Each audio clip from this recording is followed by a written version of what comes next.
They said a woman like me had no place on a ranch. Too soft, too big, too forgettable.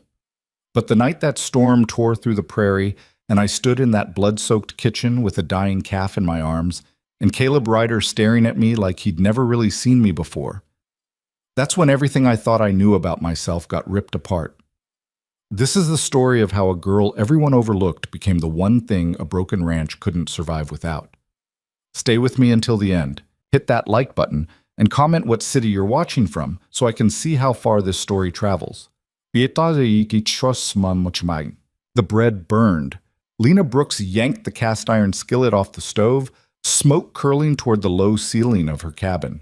The loaves inside were black on the bottom, pale on top, ruined. She'd been distracted again, staring out the window at the endless stretch of Kansas prairie, watching the grass bend under wind that never seemed to stop. "Damn it," she muttered, dumping the charred mess into the slop bucket. Third batch this week. Her hands shook as she wiped them on her apron, flour dust settling into the worn fabric like it always did. The cabin was small. One room, really, with a wood stove that doubled as her bakery and a narrow bed shoved against the far wall. Shelves lined with jars of preserves and sacks of grain. A table scarred from years of kneading dough. The whole place smelled like yeast and loneliness. Lena had lived here for 3 years, ever since her mother died and left her with nothing but this cabin and a reputation for making decent biscuits. She sold them to travelers passing through, to ranch hands who stopped by on their way to somewhere better. They paid in coins or traded goods, sometimes a rabbit, once a saddle blanket she still used in winter.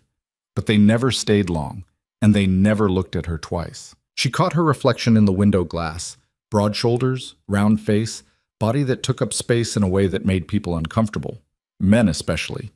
They'd glance at her, then look away fast, like she was something they weren't supposed to acknowledge.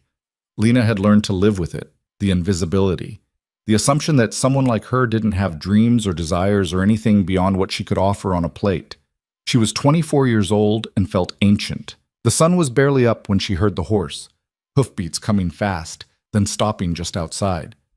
Lena froze, wooden spoon still in her hand. Nobody came this early unless something was wrong. The knock was firm, 3 solid raps that made the door rattle. "Miss Brooks?" The voice was deep, unfamiliar. Lena set down the spoon and wiped her hands again, a nervous habit. She opened the door a crack. The man standing on her threshold was tall, well over 6 feet, with shoulders that blocked out the sunrise behind him. He wore a dark coat dusted with trail dirt, a wide-brimmed hat pulled low over his face. But even in shadow, she could see his eyes. Gray, like storm clouds, focused on her with an intensity that made her want to step back. "Can I help you?" Her voice came out smaller than she intended. "Caleb Ryder." He didn't offer his hand. "I own the Triple R Ranch, about 15 miles north." Lena knew the name. Everyone did. The Ryder Ranch was the biggest operation in the region. Hundreds of head of cattle, dozens of men, land that stretched so far you could ride for a day and still be on Ryder property. "I know who you are," she said. Caleb studied her for a moment, and Lena felt heat creep up her neck. She was acutely aware of the flour on her apron, the sweat on her forehead, the way her body filled the doorway in a way that probably looked ridiculous next to his lean frame. "I need a cook," he said bluntly. "Mine quit 2 weeks ago. Men are about to riot over beans and hardtack." Lena blinked. "You came here for me?" "Heard you can make food worth eating." He glanced past her into the cabin. "That true?" She bristled at his tone, flat, businesslike, like he was inspecting livestock. "I do all right. I'll pay you $12 a month, plus room and board. You'd cook 3 meals a day for about 20 men, sometimes more during cattle drives." $12. That was more than she made in 3 months selling bread. "Why me?" The question came out before she could stop it. Caleb's expression didn't change. "Like I said, heard you can cook. There are other cooks, women in town. Don't want town women." His jaw tightened. "They don't last. Come out thinking ranch life is some kind of adventure, then run home crying after a week when they realize it's just mud and manure." Lena felt something twist in her chest. "And you think I'm... what? Desperate enough to stay?" His eyes met hers, and for a second something flickered there. Not pity, exactly. Recognition, maybe. I think you know what hard work looks like, he said quietly. And I think you won't quit when things get rough. It wasn't a compliment, but it wasn't an insult either. Just a statement of fact that somehow cut deeper than either. I'll need an answer by tomorrow, Caleb continued. If you say yes, be ready to leave at dawn. If not, I'll keep looking. He turned to go. Wait. Lena's voice cracked. I need to think about it. Caleb paused, one boot already in the stirrup. Fair enough?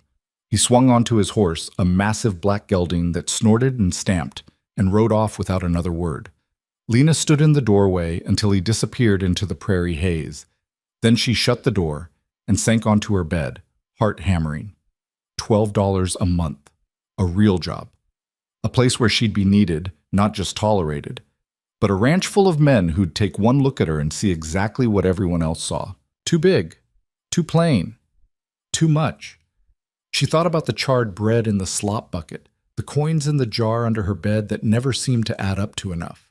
The way her mother had looked at her before she died, sad and disappointed, like Lena was a problem she'd never figured out how to solve.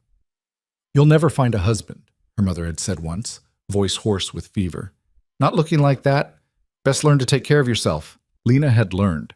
She'd learned to keep her head down and her expectations lower, to take what scraps of kindness came her way and pretend they were enough. But this was different. This was a choice. She didn't sleep that night, just sat at her table, staring at the lamp flame until it burned down to nothing. When dawn came, Lena made her decision. She packed everything she owned into 2 canvas bags, spare clothes, her mother's recipes written in fading ink, a few jars of preserves. It all fit easily. Her life was small enough to carry.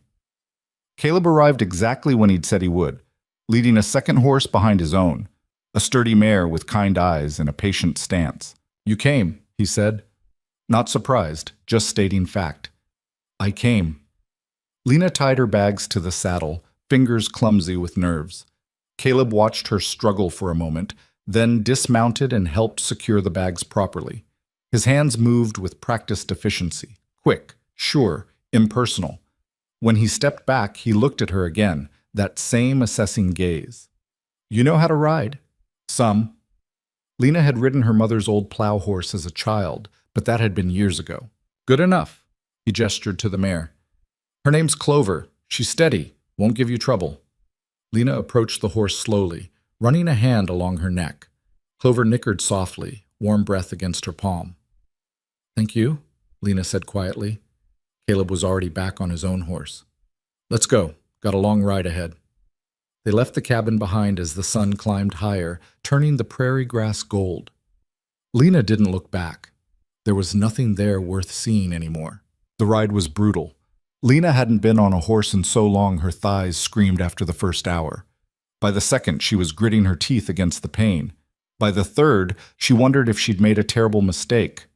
Caleb didn't talk much. He rode ahead, back straight, scanning the horizon like he was reading a language Lena didn't know.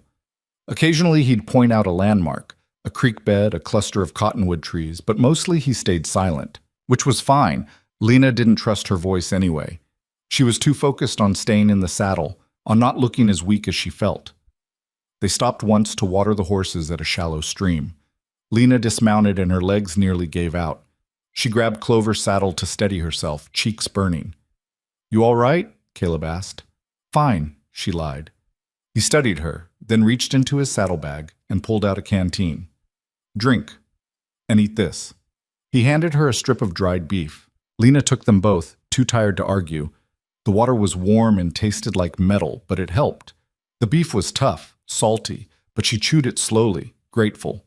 Caleb crouched by the stream, letting his horse drink. It gets easier, he said without looking at her. The riding. How long did it take you? I was 5 when I learned. Fell off so many times my father threatened to tie me to the saddle. It was the first personal thing he'd said. Lena filed it away like a secret. Did he? She asked. Tie you to the saddle? Caleb's mouth twitched, almost a smile. Once. I screamed so loud he gave up after 10 minutes. Lena found herself smiling too, just a little. They rode on. The Triple R came into view just before sunset. Lena saw it from a distance, a sprawling collection of buildings nestled in a shallow valley. The main house was 2 stories, painted white but grayed by weather. Beyond it, barns, corrals, bunkhouses scattered like pieces on a game board. Cattle dotted the fields, dark shapes against darkening grass. It was bigger than Lena had imagined, busier. Even from here she could hear voices, the clang of metal, dogs barking. Her stomach twisted. "That's home," Caleb said. He didn't sound particularly warm about it. They rode down into the valley. Men stopped what they were doing to watch. Lena felt their eyes on her, curious, skeptical, amused. She kept her gaze forward, hands tight on the reins. Caleb led her to a building near the main house, single story, windows glowing with lamplight. "Cookhouse," he said, dismounting. "Kitchen's inside, your room's attached." He helped her down from Clover, and this time Lena couldn't hide the grimace as her feet hit the ground. Everything hurt. "I'll have someone bring your bags," Caleb said. "Come on, I'll introduce you." He pushed open the door and Lena followed him into warmth and noise. The kitchen was huge, twice the size of her entire cabin. A massive wood stove dominated one wall, pots hanging above it. Long tables for food prep, shelves stacked with dishes, windows along the back looking out toward the corrals. And men, everywhere. At least a dozen of them, crowded around a table, eating what looked like charred beans and burned bacon. They looked up when the door opened. Conversations died mid-sentence. Lena felt herself shrinking under their stares. "This is Lena Brooks," Caleb announced. His voice cut through the silence like a blade. "She's your new cook. Anyone gives her trouble answers to me." The men exchanged glances. A few nodded. Most just kept staring. One of them stood, older than the rest, maybe 50, with a grizzled beard and arms like tree trunks. He looked Lena up and down, slow and deliberate. "She gonna be able to handle the work?" he asked Caleb. Not her. Caleb. Lena's jaw tightened. Caleb's expression went cold. "She's here, isn't she, Dutch? That's all you need to know." Dutch shrugged.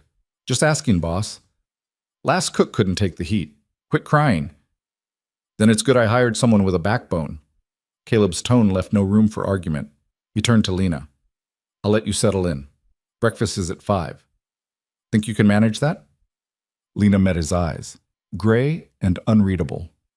"I'll manage." "Good." He nodded once, then walked out without another word. The door shut behind him, and Lena was alone with 20 pairs of eyes. Dutch sat back down heavily. 5 in the morning, he muttered. "We'll see." Laughter rippled through the group. Not mean exactly, but not kind either. Lena stood there, bags in hand, and made herself a promise. She wasn't going to quit. She wasn't going to cry. She was going to cook them the best damn meals they'd ever tasted, and she was going to earn her place here even if it killed her. Even if they never saw her as anything more than the fat girl in the kitchen. Her room was small but clean. A bed, a dresser, a single window. Lena dropped her bags on the floor and sat down heavily, every muscle screaming. Through the thin walls, she could hear the men still talking in the kitchen. "Think she'll last a week?" someone asked. "Nah, 3 days tops." "Did you see the size of her? Hope she don't eat all our food." Laughter, rough and careless. Lena lay back on the bed and stared at the ceiling. Her eyes burned, but she didn't let herself cry. Not yet. Not where they could hear. Outside, the prairie wind howled against the walls, and somewhere in the dark, cattle lowed in the fields. The ranch settled into night sounds. Boots on wood, doors slamming, men calling to each other in voices worn raw by weather and work. Lena closed her eyes and thought about Caleb Ryder, the way he'd looked at her like she was capable. Like she mattered. It was probably a lie, but it was a lie she needed right now. Tomorrow, she'd prove herself. Tomorrow, she'd show them what she could do. Tomorrow, everything would change. She woke to darkness and the sound of roosters crowing. 4:30. Half an hour before she needed to start breakfast. Lena dragged herself out of bed, body protesting every movement. She dressed quickly, simple cotton dress, heavy apron, hair tied back in a bun. No mirror.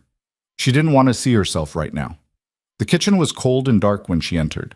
She lit the lamps one by one, then got the stove going, feeding it wood until flames caught and heat began to spread. 20 men. 3 meals a day. She could do this. Lena started with biscuits, her mother's recipe, the one she knew by heart. Flour, lard, buttermilk, salt. Her hands moved automatically, kneading dough until it was smooth and elastic. She rolled it out, cut rounds, placed them on baking sheets. While they baked, she fried bacon. Lots of it. Then eggs, scrambled, because cooking 20 individual eggs would take too long.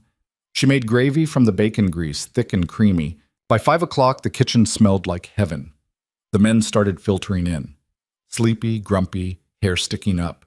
They grabbed plates and formed a line without being told. Muscle memory from years of ranch routine. Dutch was first. He looked at the food, then at Lena. "Biscuits," he said flatly. "Fresh," Lena replied.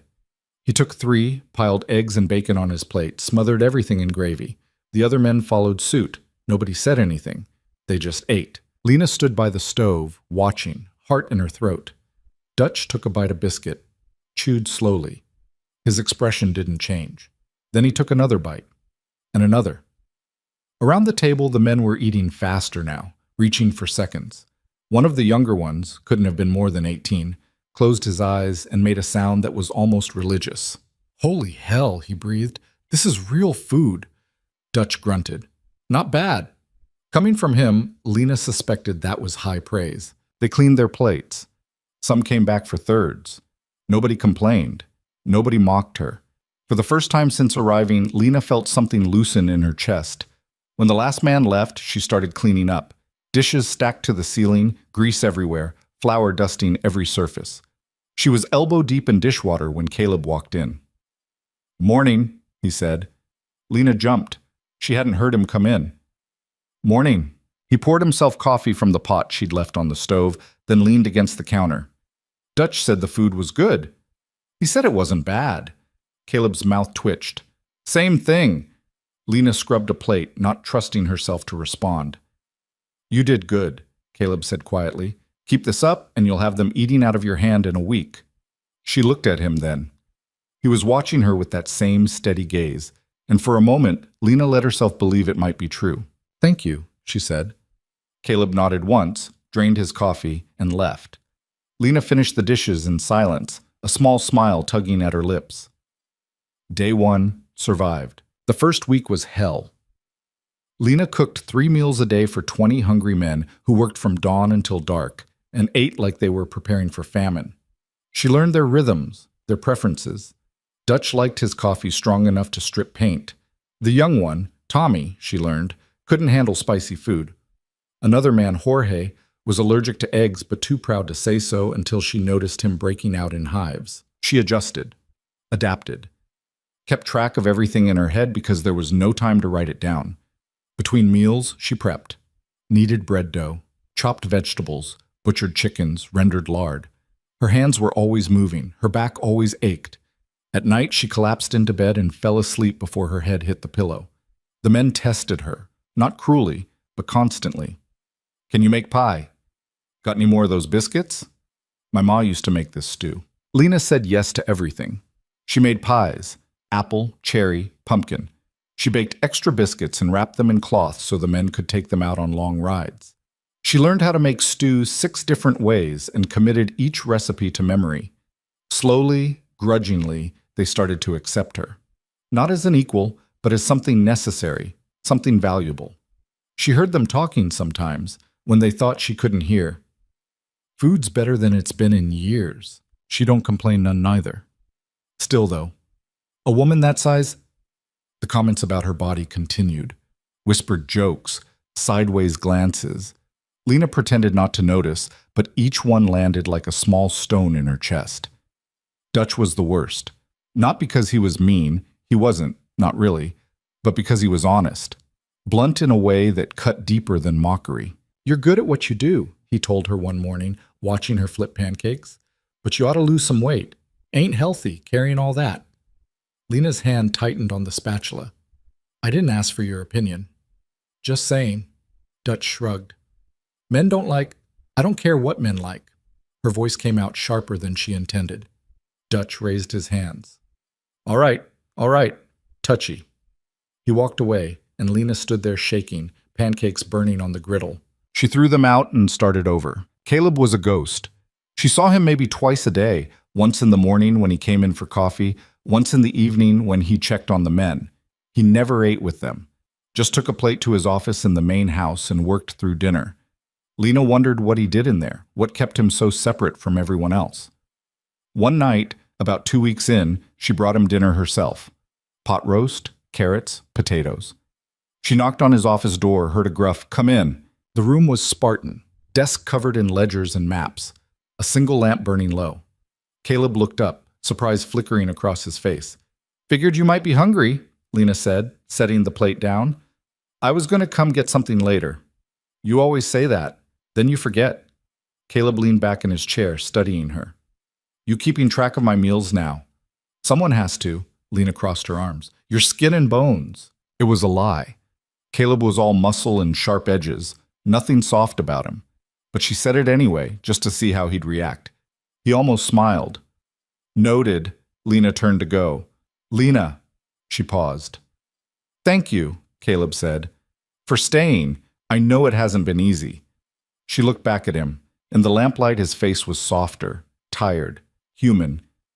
"It hasn't been terrible," she said quietly. This time he did smile. Just barely. High praise.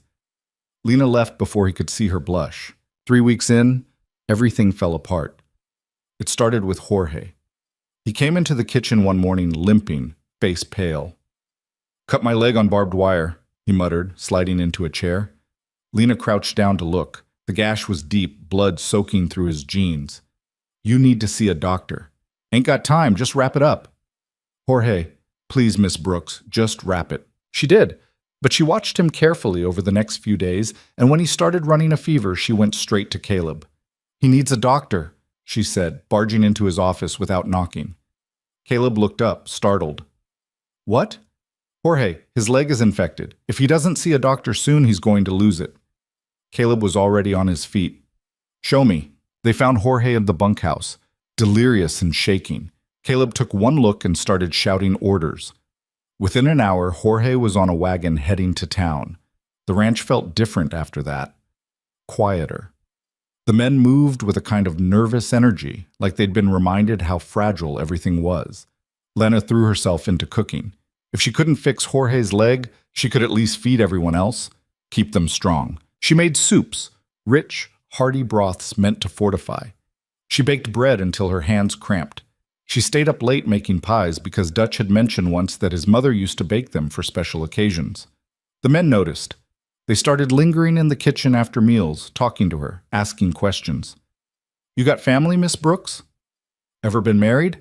Why'd you come out here anyway?" Lena answered carefully, revealing just enough to be polite but not enough to hurt. Yes, she had family once.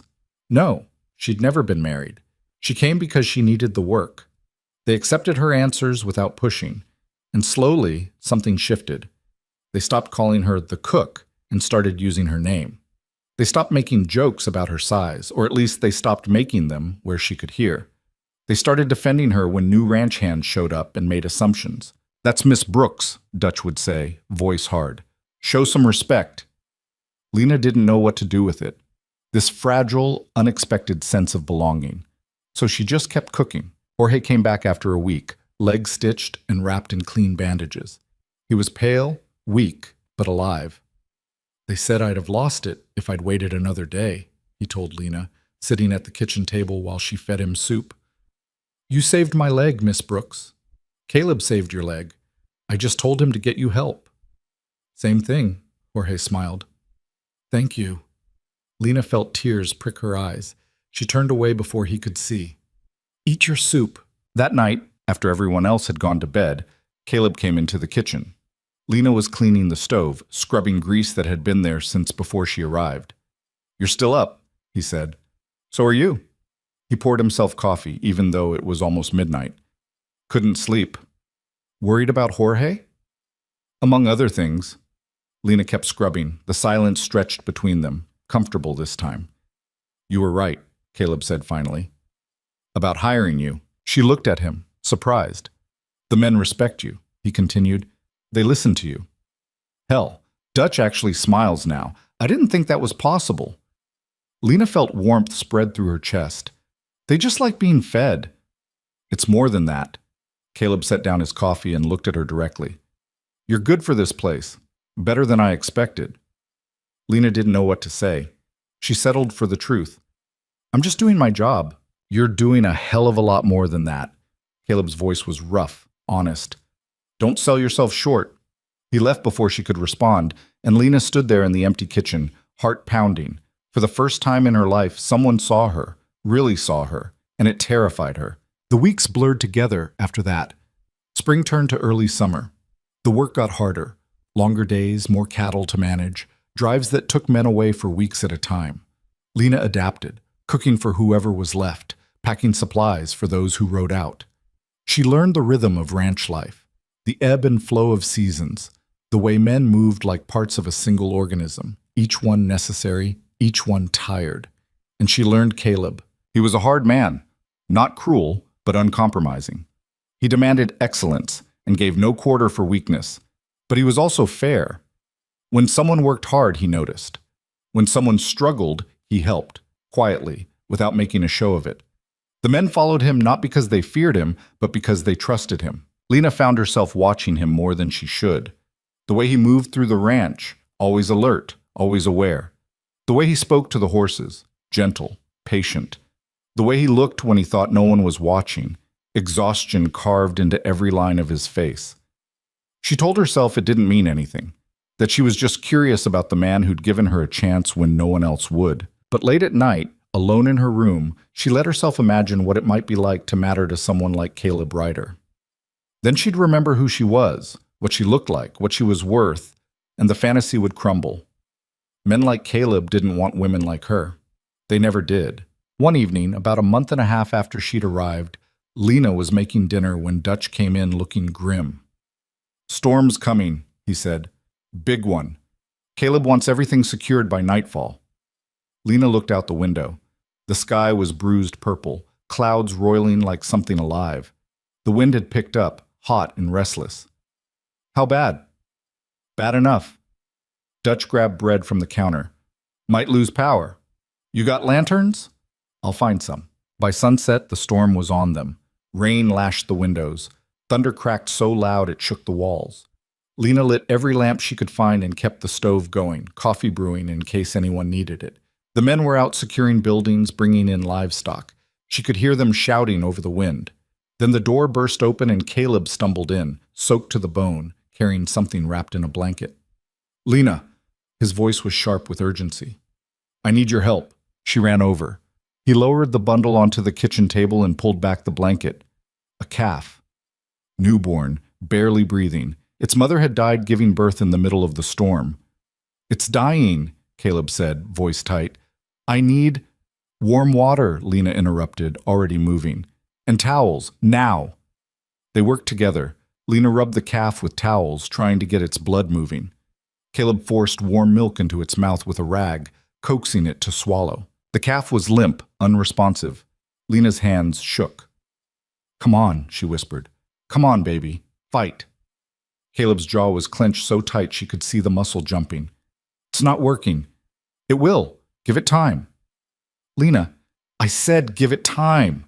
She pressed her hands against the calf's chest, feeling for a heartbeat. It was there. Faint. Irregular. But there. "It's still alive," she said. "It's still fighting." Caleb looked at her and something passed between them. Understanding. Determination. They kept working. Minutes stretched into an hour. The storm raged outside. Inside, the kitchen was silent except for their breathing and the occasional whimper from the calf. And then the calf coughed, sputtered, its eyes opened, glassy but aware. "There," Lena breathed. "There you go." Caleb laughed, a short, shocked sound. "I'll be damned." The calf struggled to its feet, legs wobbling. Lena steadied it, hands gentle. It nuzzled against her, seeking warmth. She looked up at Caleb. He was staring at her, rain dripping from his hair, eyes bright with something she couldn't name. "You did it," he said quietly. "We did it." The words hung in the air between them, heavy with meaning. Neither of them was ready to acknowledge. Caleb cleared his throat. "I should get this little one to the barn, settled for the night." "I'll help." Together they carried the calf through the storm, fighting wind and rain until they reached the barn. Inside it was warm and dry. They bedded the calf down in fresh straw, made sure it had milk. When they were done, they stood there, both soaked, both exhausted. "Thank you," Caleb said, "for not giving up on it." Lena looked at him, really looked, at the man who'd taken a chance on her, who'd defended her, who treated her like she mattered. And before she could stop herself, the words spilled out. "I'm just a fat girl who cooks." The silence that followed was deafening. Caleb's expression went hard. "What did you say?" "You heard me?" Lena's voice cracked.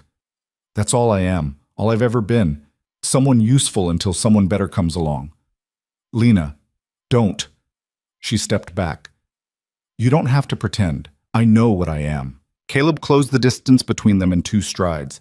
He grabbed her shoulders, not rough, but firm enough to make her look at him.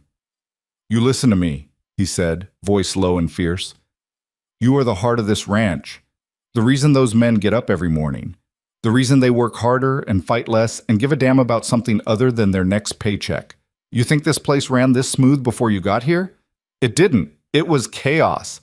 And then you showed up and made it a home." Lena's eyes burned. "Caleb, I'm not finished." His grip tightened. "You are strong. You are capable. And you are worth 10 of anyone else I could have hired. So don't you dare stand there and reduce yourself to that." Tears spilled over. Lena couldn't stop them. "Why do you care?" Caleb's jaw worked.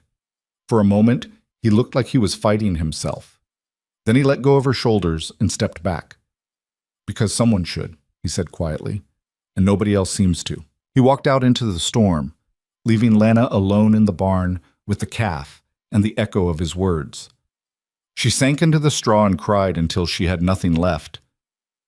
When she finally made her way back to the kitchen, the storm was breaking. The rain had slowed to a drizzle, the wind had died, and something inside Lena had shifted.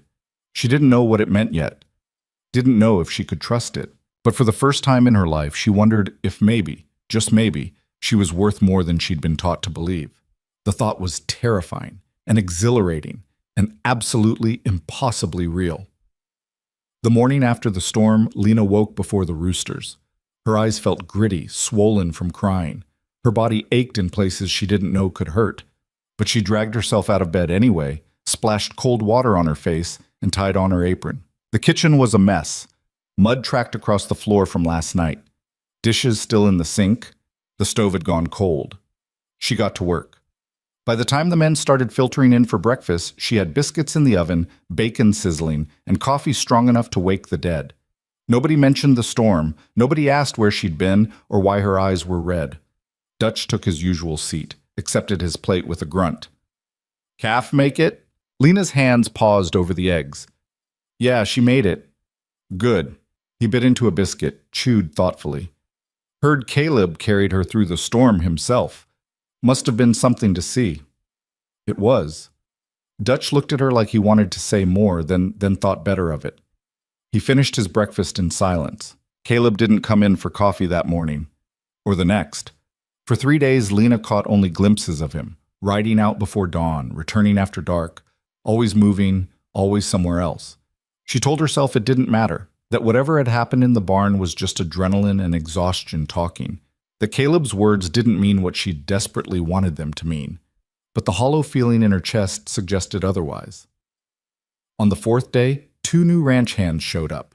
Lena was making lunch when they walked into the kitchen, both young, maybe 20, with the swagger of men who thought they knew everything about nothing. They looked around the kitchen, then at each other, smirking. "This the cook?" the taller one asked Dutch. "That's Miss Brooks," Dutch said, voice flat. Warning, the shorter one whistled low. Damn, they weren't kidding. Lena's jaw tightened. She kept chopping onions, knife moving with practiced precision. Kidding about what? Dutch's tone had gone dangerous. "Just, you know." The tall one gestured vaguely at Lena. "Heard she was big, but I didn't think—" "You didn't think what?" Dutch stood up, chair scraping against wood. Around the table, the other men went still. The new hands exchanged nervous glances. "Nothing, man. We were just—" "You were just leaving," Dutch interrupted. "Before I throw you out myself. We haven't even eaten yet. Then I guess you'll go hungry." Dutch pointed at the door. Get out. They went, muttering under their breath. The door slammed behind them. Lena stood at the counter, knuckles white around the knife handle. She didn't look up. Couldn't. Miss Brooks? Dutch's voice was gentler than she'd ever heard it. You all right? Fine. The word came out tight. They're idiots. Don't pay them any mind. I said I'm fine. The kitchen was silent except for the sizzle of bacon. Then Tommy, sweet, earnest Tommy, spoke up. My sister's a big girl, he said quietly. Always has been, and she's the smartest person I know.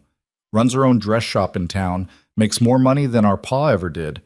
But people still talk, still act like she's less than, just 'cause she don't look the way they think she should. Lena finally looked up. Tommy was staring at his plate, ears red. She taught me something, though, he continued. Said the people who judge you for your body are just scared of how much space you take up, how much you matter. They want you small so they can feel big. Lena's throat tightened. That's a smart sister. Yeah, Tommy smiled. She is. Around the table, a few of the men nodded. Jorge raised his coffee cup in a silent toast. Even Dutch looked uncomfortable, like he was remembering every careless comment he'd ever made. Lena turned back to the stove, blinking hard. Lunch is almost ready. Y'all wash up. The men moved, and the moment passed. But something had shifted again. Subtle, but real. They were choosing her, defending her. And Lena didn't know how to process that except to cook them the best meal she could manage. Later that afternoon, Caleb finally appeared. He walked into the kitchen while Lena was elbow-deep in bread dough, looked around at the spotless counters and fresh pies cooling by the window.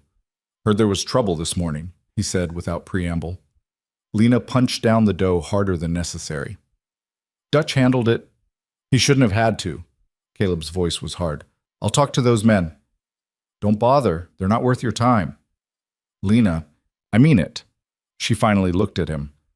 If you fire every man who thinks I'm too fat to be useful, you'll lose half your crew. Caleb's expression darkened. I don't employ men who disrespect you. Then you're living in a fantasy. Lena shaped the dough into loaves, movements sharp. People are going to judge me, Caleb. They always have. I can't change that, and neither can you. The hell I can't. Why do you even care? The question exploded out of her before she could stop it. Why does it matter what they say about me? Caleb stared at her, jaw working. For a long moment, he didn't answer. Then he said, voice low, because you deserve better. I'm a cook. This is my job, that's all. Is that really what you think? Lena met his eyes, gray and intense, and looking at her like she was something worth fighting for. It made her want to scream. What else should I think? She asked quietly. Caleb took a step closer, then another, until he was standing right across the counter from her, close enough that she could smell horse and leather and prairie dust. You should think that you're worth defending, he said. Worth protecting. Worth... He stopped himself, shook his head. Never mind. Worth what? Nothing. Forget it. He turned to leave. Caleb, wait. But he was already gone, door swinging shut behind him. Lena stood there with flour on her hands and confusion twisting her insides. She didn't understand him. Didn't understand why he looked at her the way he did, or said the things he said, or cared when he had no reason to. She didn't understand any of it, but she was starting to realize that maybe she wanted to. The next week brought a heat wave that turned the prairie into something out of a fever dream. The sun beat down merciless and white. The air shimmered. Even the wind felt like breathing fire. The men were miserable. They came in from the field sunburned and dehydrated, dropping into chairs like dead weight. Lena kept pitchers of water going, made lighter meals, cold chicken, fresh vegetables, fruit when she could get it. You're an angel, Miss Brooks, Jorge said one afternoon, draining his third glass of water. She's just doing my job. Nah. He wiped sweat from his forehead. You're keeping us alive out there. Tommy nodded agreement. I'd have quit by now if it wasn't for the food. Don't let Caleb hear you say that, Dutch muttered. Caleb can bite me, Tommy shot back. It's 105 degrees and we're moving cattle through mud. I'm allowed to complain. The men laughed, and Lena found herself smiling despite the heat.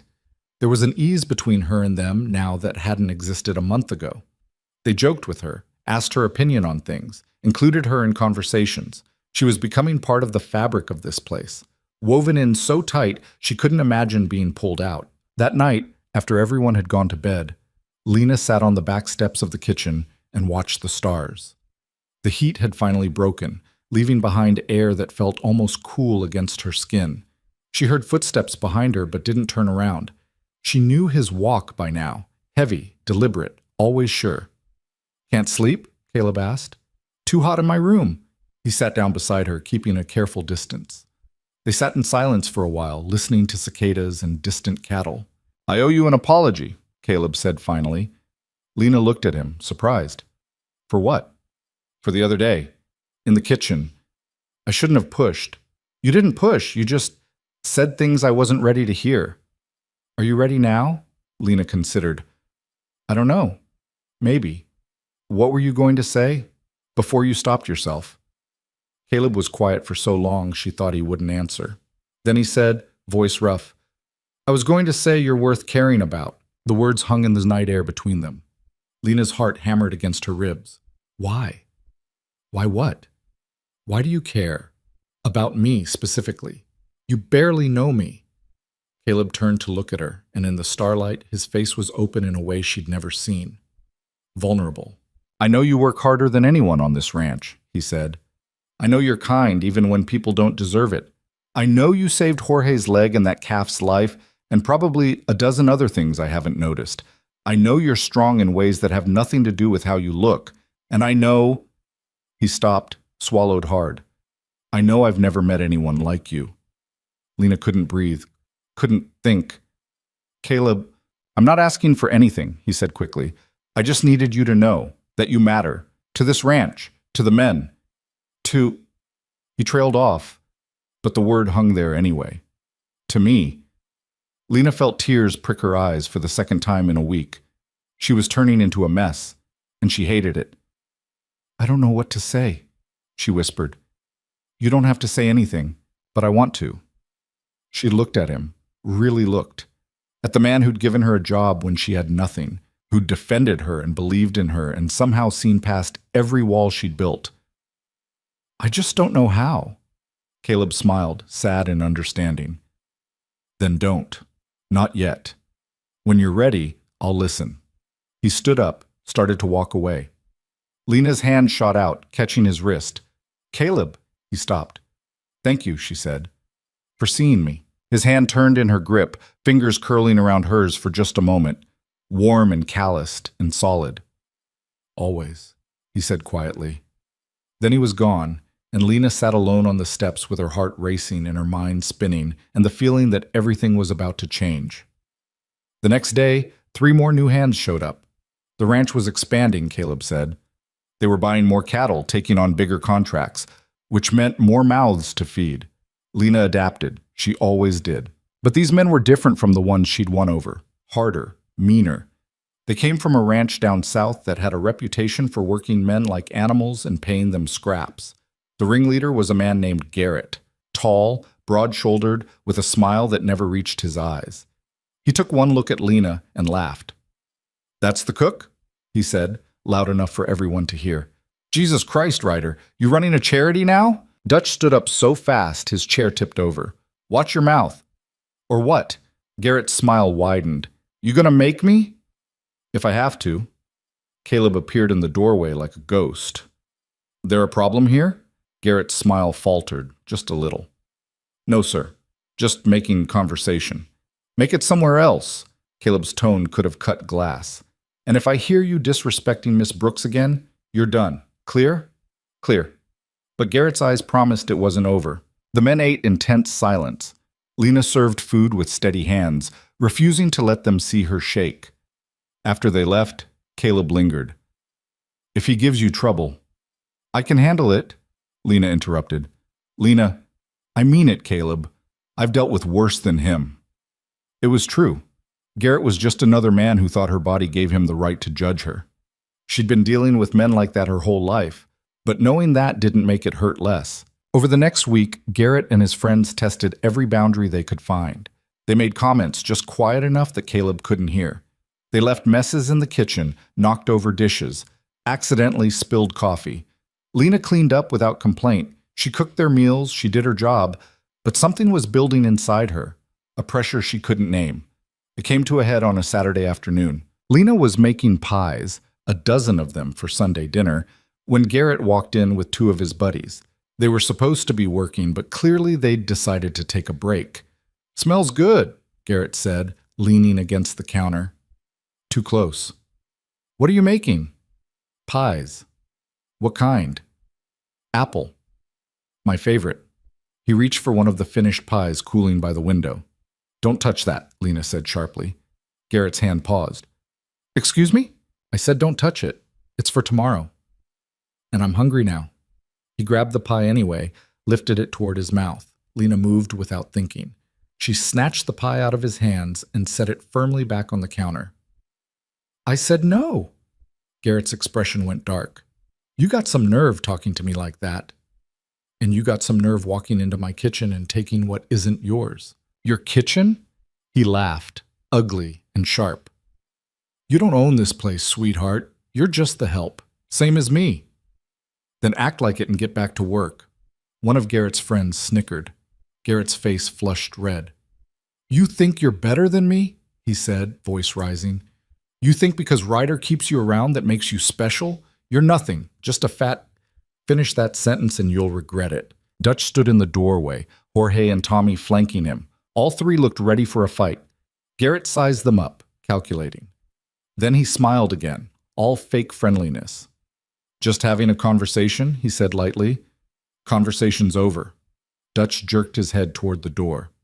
"Get out." They went. But Garrett looked back at Lena as he left, and the promise in his eyes was clear. This isn't finished. Tommy closed the door behind them and let out a breath. "You okay, Miss Brooks?" "I'm fine." Lena's hands were shaking now that the adrenaline was fading. She gripped the counter to steady them.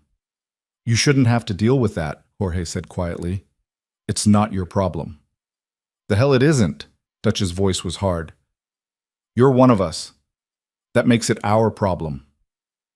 Lena looked at the three of them, these rough, hard-working men who'd started out mocking her and had somehow become her defenders, and felt something crack open in her chest. "Thank you," she said, voice thick.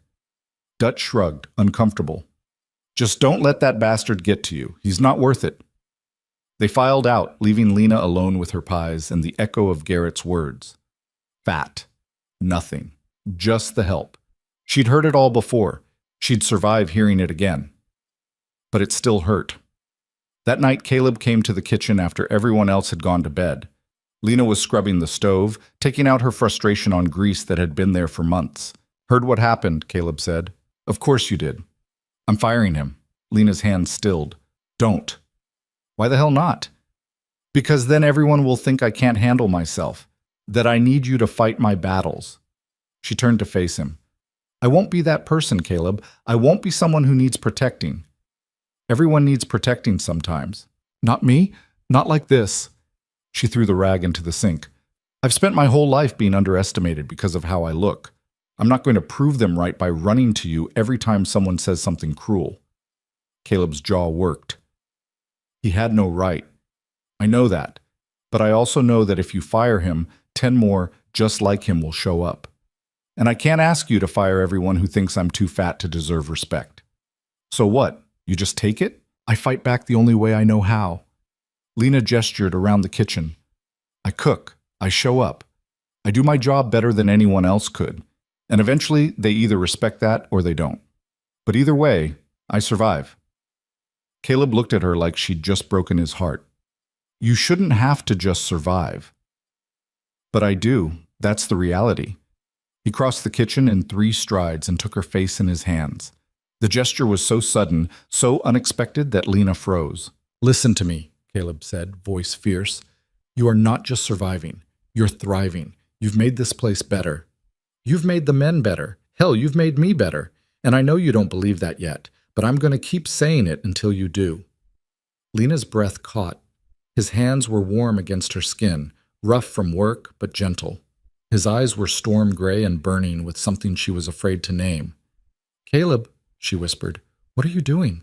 "I don't know." His thumb brushed her cheek. "I just know I can't stand watching you diminish yourself." "I'm not—" You are. Every time you say you're just the cook, or just doing your job, or just anything, you're so much more than just, and I need you to see that. Lena felt tears spill over. Why does it matter so much to you? Caleb's hands tightened just a little. For a moment she thought he might kiss her, wanted him to kiss her with a desperation that terrified her. But he didn't. Instead, he pressed his forehead to hers and said, voice raw, "Because you matter to me, more than you should, more than I can afford. But I can't seem to stop it." The confession hung between them, heavy and true. Lena closed her eyes, breathing him in. Leather and smoke and something uniquely Caleb. Her hands came up to rest on his wrists, holding him there. "I'm scared," she whispered. "Of what?" "Of this. Of believing you. Of what happens if I let myself—" She stopped, couldn't finish. "If you let yourself what?" Lena opened her eyes, met his gaze. "If I let myself want this." Caleb's expression softened. "Then be scared. I am too. But don't let fear make you small. Don't let it convince you you're less than you are." He stepped back, hands falling away, leaving cold air where warmth had been. "I should go," he said hoarsely. "Caleb, good night, Lena." He left before she could say anything else. And Lena stood in the middle of the kitchen with tears on her cheeks and her heart trying to beat out of her chest. She was falling for him. Had been for weeks, maybe. And the terrifying part was that she thought he might be falling for her too, which was impossible. Men like Caleb didn't fall for women like her. Except maybe they did. Maybe all her assumptions about what she deserved and who could want her were wrong. Maybe she was worth more than she'd ever let herself believe. The thought was dizzying, revolutionary, and absolutely, utterly terrifying. But as Lena finished cleaning and made her way to bed, she let herself hold on to it. Just a little. Just enough to imagine what might happen if she was brave enough to believe. The morning started wrong. Lena woke to a sky the color of old bruises, heavy and low enough to press against the earth. The air felt thick, hard to breathe, like the world was holding its breath. She stood at her window and watched clouds roll across the prairie in dark waves, moving too fast, too angry. A storm was coming. A bad one. She dressed quickly and went to the kitchen. The men were already there, tension crackling between them like electricity. They ate fast, barely tasting the food, eyes darting to the windows. "We need to move the herd to higher ground," Dutch said, draining his coffee. "Those clouds mean flooding." "Creek's already high from last week's rain," Jorge added. "If this hits hard, we're looking at real trouble." Tommy pushed his plate away, half-eaten. "Caleb wants everyone out there in 20 minutes. All hands."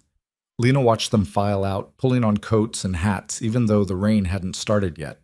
The kitchen emptied fast. Only Garrett and his crew lingered, taking their time like they had all day. "You should go," Lena said, gathering plates. Garrett leaned back in his chair, studying her. "What's the rush? Scared of a little rain?" "I'm scared of Caleb firing you for being lazy." His smile went sharp. "You'd like that, wouldn't you? Get me thrown out so you don't have to deal with me." "I don't have to deal with you. You're not my problem." "Everything on this ranch is your problem, isn't it?" He stood up, moved closer. "You got everyone thinking you're so important, got Ryder thinking you're worth protecting, but I see what you really are." Lena's hands tightened on the dishes. "And what's that?" "Desperate, pathetic. A lonely fat girl who's so starved for attention she'll take scraps from a man who's never going to want her." The words hit like physical blows. Lena felt her face burn, her throat close up. She forced herself to meet his eyes. "Get out of my kitchen," Garrett laughed. "Or what? You gonna tell Caleb? Run crying to him like you always do?" "I said get out. Make me." The door slammed open. Caleb stood there, rain already starting to darken his shoulders, expression like thunder. "You," he said to Garrett, voice deadly quiet. "Out. Now." Garrett's smile evaporated. "Boss, I was just—" "I don't care. Get to the fields or get off my land. Your choice." Garrett and his men scrambled out. Caleb watched them go, then turned to Lena. His eyes swept over her face, taking in everything she was trying to hide. "You all right?" "Fine." The lie tasted bitter. "Lena, I'm fine, Caleb. Go. They need you out there." He hesitated, clearly torn. Then the first real crack of thunder rolled across the sky, so loud it shook the windows. "Stay inside," he said. "This is going to get bad." "I know." He left, and Lena stood alone in the kitchen as the rain began.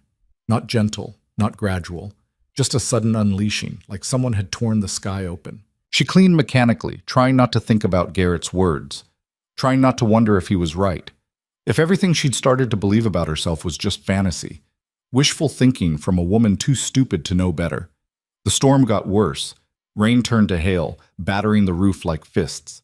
Wind screamed through gaps in the walls. Lightning split the sky in jagged white scars. Lena lit every lamp in the kitchen and kept coffee brewing, knowing the men would need it when they came back. If they came back. She tried not to think about what could happen out there. Cattle stampeding, men getting thrown from horses, flash floods turning dry creek beds into death traps. She tried not to think about Caleb. Hours passed. The storm didn't let up. If anything, it got meaner, like something alive and angry.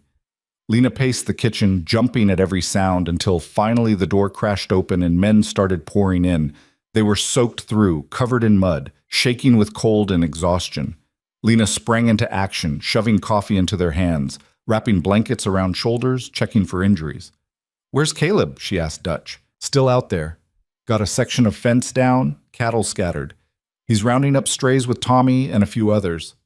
Lena's stomach dropped. "In this? You know him. Won't quit till the job's done." She did know him. That was the problem. The men huddled around the stove, drinking coffee and trying to warm up. Lena made soup, thick and hot, and they ate like they'd been starving. Nobody talked much, just the sound of spoons against bowls and rain hammering the roof. Then the door burst open again and Caleb stumbled in, soaked and wild-eyed, carrying something wrapped in his coat. "Lena!" His voice was raw. "I need your help." She ran over. He laid the bundle on the table and unwrapped it carefully, revealing a calf. Newborn, barely alive, shaking violently. "Found her in the creek," Caleb said, breathing hard. "Mother's dead. She's hypothermic. I don't know if—" "Move." Lena pushed past him, hands already reaching for the calf. "Dutch, get me towels. Jorge, I need the big wash basin filled with warm water. Not hot. Warm. Tommy, find me a blanket." The men jumped to obey. Within minutes, Lena had the calf in the basin, rubbing her down with towels, trying to get circulation going. The little thing was limp, eyes half closed, breathing shallow. "Come on," Lena murmured. "Come on, baby. Stay with me." Caleb stood beside her, hands clenched into fists. "Is she going to make it?" "I don't know." "Lena, I said I don't know." The snap came out harsher than she intended. She took a breath, steadied herself. "I'm doing everything I can." She worked for what felt like hours. Drying the calf, warming her gradually, forcing warm milk into her mouth drop by drop. Caleb helped, following her instructions without question. The other men watched in silence, nobody moving, like they were all holding their breath. The calf wasn't responding. Lena could feel her slipping away, that spark of life getting dimmer. Panic clawed at her throat. "No," she said firmly. "No, you don't get to give up. Not now, not after everything." She pressed her hands against the calf's chest, feeling for a heartbeat. It was there, faint and irregular, but there. "She's still fighting," Lena said. "She just needs a reason to keep going." Caleb's hand covered hers, warm and solid and steady. "Then let's give her one." They worked together in perfect synchronization, Lena calling out what she needed, Caleb providing it. No hesitation, no doubt. Just two people fighting for something small and fragile and worth saving. And then finally the calf coughed, sputtered. Her eyes opened, focusing on Lena with sudden clarity. "There you are," Lena breathed. "There's my girl." The calf struggled to her feet, legs wobbling but holding. She let out a weak but determined bleat. Around the kitchen, the men erupted in cheers. Dutch slapped the table. Tommy whooped. Even Jorge was grinning. Caleb let out a sound that was half laugh, half sob. "You did it." "We did it," Lena corrected. Their eyes met, and for a moment the world narrowed to just the two of them, soaked and exhausted and covered in mud, but alive. Together. Then Dutch cleared his throat loudly. "I'll get her settled in the barn. Come on, boys. Let's give Miss Brooks some space to clean up." The men filed out, taking the calf with them. The door shut, and suddenly it was just Lena and Caleb in the empty kitchen. The silence felt heavy, charged. "Thank you," Caleb said quietly, "for not giving up on her." Lena started cleaning up, needing something to do with her hands. "I couldn't. She deserved a chance." "So do you." She stopped, towel halfway to the counter. "What?" Caleb moved closer. "A chance to see yourself the way I see you." "Caleb, don't. I'm tired of watching you tear yourself down." His voice was rough with emotion. "I'm tired of hearing you call yourself just anything. I'm tired of pretending I don't care when men like Garrett say things that make you hurt." Lena turned to face him. "It doesn't matter what they say. It matters to me." "Why?" The question came out desperate. "Why do you care so much?" "I'm nothing special, Caleb. I'm just—" She caught herself, but it was too late. "Just what?" Caleb's eyes were burning. "Just a fat girl who cooks? Is that really what you were going to say?" Lena felt her face crumple. "That's what I am." "No." Caleb closed the distance between them in 2 strides. "That's what you've been told you are. There's a difference." "I have a mirror, Caleb. I know what I look like." "And what does that matter?" His voice rose. "So you're bigger than some women. So what? Does that make you less intelligent, less capable, less worthy of respect or kindness, or—" He stopped himself, jaw clenching. "Or what?" Lena's heart was hammering. "Say it." "Or love," Caleb finished, voice breaking. "Does it make you less worthy of love?" The word hung between them like a grenade. Lena couldn't breathe, couldn't think. "You don't mean that." "Don't I?" Caleb's hands came up to frame her face, just like they had before, but this time there was no hesitation. "You're the strongest person I know, Lena. Not in spite of what you've been through, but because of it. You've faced cruelty and judgment and dismissal, and instead of letting it break you, you used it to make yourself harder, better. You walk into a room and make it warmer just by being there. You take care of people who don't deserve it. You fight for things that can't fight for themselves. You're—" He stopped, swallowed hard. "You're extraordinary, and I'm falling for you." Lena felt tears streaming down her face. "You can't be." "Why not?" "Because men like you don't fall for women like me. That's not how the world works." "Then screw the world." Caleb's thumbs brushed away her tears. "I don't care what anyone thinks. I care about you, about this, about what we could be if you just let yourself believe it's possible." "I'm scared," Lena whispered. "I know. I am too." "What if you're wrong? What if you wake up one day and realize you made a mistake? What if I don't?" Caleb's forehead touched hers. "What if this is the rightest thing I've ever done?" Lena closed her eyes. She could feel his breath on her face, smell rain and earth and him. Every instinct screamed at her to pull away, to protect herself, to not let this happen because the fall would destroy her. But a smaller, braver voice whispered, "What if he's right? What if you're worth this?" "I don't know how to do this," she said brokenly. "I don't know how to let someone care about me." "Then let me teach you." Caleb pulled back just enough to look at her. "We'll figure it out together, one day at a time, one moment at a time. But please, Lena, please stop pushing me away." "I'm not pushing." "You are. Every time you diminish yourself, every time you act like you're not worth fighting for, you're pushing me away. And I can't take it anymore." Lena opened her eyes, met his gaze, gray and fierce and full of something she'd never let herself hope for. "What do you want from me?" she asked. "Everything." His voice was raw. "I want you to stop hiding. I want you to see yourself as valuable. I want you to believe that you deserve good things. I want—" He stopped, took a shaky breath. "I want you to let me in." Something inside Lena cracked open. Years of self-hatred and shame and learned smallness, all of it fracturing under the weight of his words. "I don't know if I can," she whispered. "Try. That's all I'm asking. Just try." Lena looked at him, this hard, complicated man who'd seen her at her worst and somehow decided she was worth keeping, and made a choice. She rose up on her toes and kissed him. It wasn't graceful. She misjudged the angle and caught the corner of his mouth instead of his lips. But Caleb made a sound low in his throat and adjusted, one hand sliding into her hair, the other pulling her closer. The kiss was desperate and messy and perfect. Lena tasted rain and relief, and something that felt dangerously close to hope.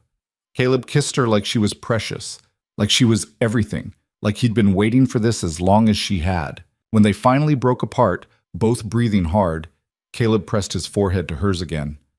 "Tell me this is real," he said hoarsely. "Tell me you feel this too." "I feel it." Lena's voice shook.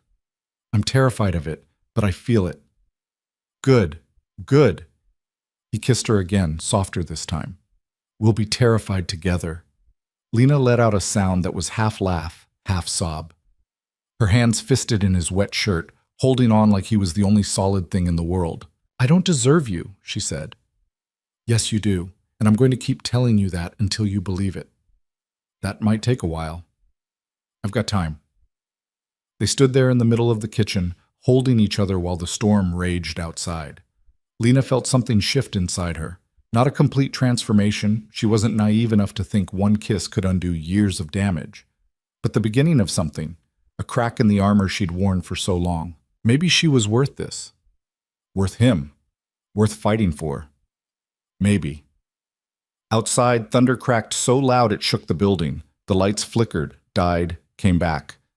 Caleb pulled away reluctantly. "I should check on the men, make sure everyone made it back." "I know."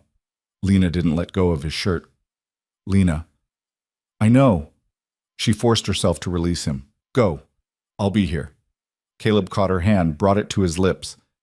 "I'll come back, soon as I can." "Okay." He left, and Lena stood in the empty kitchen with her heart racing and her lips still tingling and the feeling that everything had just changed. The storm continued through the night. Lena kept the coffee going, the lamps lit, the kitchen warm for whenever the men needed it. They came and went in shifts, reporting damage, grabbing food, warming up before heading back out. Dutch appeared around midnight, looking exhausted. "Creek breached its banks. We got about 20 head scattered between here and the north pasture. Gonna take days to round them all up." "Anyone hurt?" Lena asked, handing him coffee. "Couple bruises. Tommy twisted his ankle pretty good, but he'll live." Dutch studied her over the rim of his cup. "You and the boss have a good talk earlier?" Lena felt heat creep up her neck. "I don't know what you mean." "Sure you don't." But he was smiling. "About damn time, if you ask me. Man's been walking around like a kicked dog for weeks." "Dutch?" "Just saying, you're good for him. Good for all of us." He set down the empty cup. "Don't let nobody tell you different."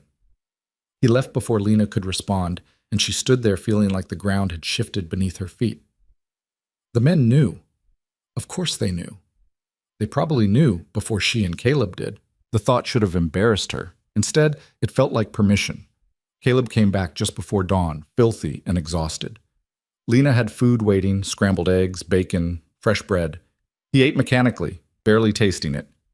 "How bad?" she asked, sitting across from him. "Bad. Lost 3 calves, fences destroyed in 4 places. The south barn's roof caved in." He rubbed his face. "It's going to cost a fortune to fix." "You'll manage. You always do." Caleb looked at her, something softening in his expression. "You're still here." "Where else would I be?" "I don't know. After last night, I thought maybe you'd regret." Lena reached across the table and took his hand. "I don't regret it." "You sure?" "I'm terrified and confused, and I don't know what happens next. But I don't regret it." Caleb's grip tightened on her hand. "What do you want to happen next?" Lena considered. A week ago, she would have said nothing, would have pushed him away and convinced herself it was for the best. But something had changed. That kiss had changed things. Or maybe it had just revealed what was already there. "I want to try," she said quietly. "I want to see if this is real." "It's real," Caleb said fiercely. "I promise you, Lena, this is real." "Then prove it." The words came out before she could stop them. "Don't just tell me I'm worth something. Show me, because I need more than words right now. I need to see it." Caleb stood up, came around the table, and pulled her to her feet. He kissed her again, slow and thorough, like he had all the time in the world. "I'll show you," he said against her lips. "Every day? Until you believe it." "That's a big promise." "I don't make promises I can't keep." Lena let herself sink into him, let herself trust this for just a moment. It felt dangerous and reckless and absolutely right. When they broke apart, the sun was starting to rise. Pale light filtered through the windows, turning everything soft and golden. "I should let you rest," Lena said. "I should get back out there." Neither of them moved. Finally, Caleb stepped back, running a hand through his wet hair. "Tonight, after things settle down, can we talk? Really talk." "About what?" "About this. About us. About what we're doing." Lena nodded. "Okay. Okay." He kissed her forehead, gentle and sweet. "Get some rest, Lena. You've earned it." He left, and Lena stood in the dawn light, feeling like she'd just stepped off a cliff and discovered she could fly. The next few days were chaos. The ranch was a disaster. Fences down, buildings damaged, cattle scattered across 3 counties. Every man worked from dawn until dark, including Caleb. Lena barely saw him, except in passing. But things had changed. When he came in for meals, he'd catch her eye and smile. Small, private smiles that made her heart skip. When he passed her in the doorway, his hand would brush hers, just for a second. Little moments that felt huge. The men noticed. Of course they noticed. But instead of mockery, Lena saw approval. Dutch nodded at her knowingly. Tommy grinned every time Caleb's name came up. Even Jorge, quiet Jorge, said something. "Boss seems happier," he mentioned one afternoon, watching Caleb through the window. "Haven't seen him smile like that in years." "Maybe the storm just put him in a good mood," Lena said, trying to sound casual. Jorge snorted. "Sure, that's what it is." Garrett and his crew were conspicuously absent. Lena heard through Dutch that Caleb had reassigned them to the furthest pasture, doing the dirtiest, hardest work. Punishment disguised as necessity. "Told them if they didn't like it, they could leave," Dutch said with satisfaction. 2 of them quit on the spot. Garrett's still here, but he ain't happy. "Good," Lena said, surprising herself with her vehemence. Dutch laughed. "That's the spirit." A week after the storm, things finally started settling down. The most urgent repairs were done. The cattle were mostly rounded up. The ranch breathed easier. That night, after dinner was cleaned up and the men had gone to bed, Caleb appeared in the kitchen doorway. "You ready to talk?" he asked. Lena dried her hands on her apron. "Yeah, I'm ready." They walked out to the barn where the calf they'd saved was recovering. She was stronger now, able to stand without wobbling, making soft noises when she saw them. "She's gonna make it," Caleb said, reaching down to scratch behind her ears. "She's a fighter. Like someone else I know." Lena smiled despite herself. They sat down on hay bales, close but not touching. The barn was quiet except for the sounds of animals settling for the night. "So," Caleb said, "where do we start?" "I don't know. I've never done this before." "Neither have I. Not like this." Lena looked at him, surprised. "Really? Really?" Caleb's smile was self-deprecating. "I'm not exactly good with people, Lena.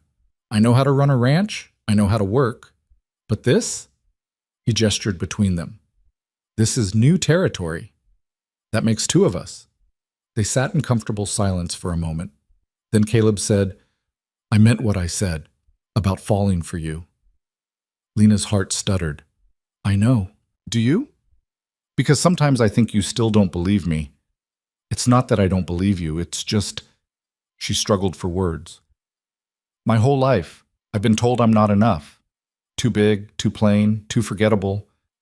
And then you show up and say all these things that contradict everything I've ever learned about myself.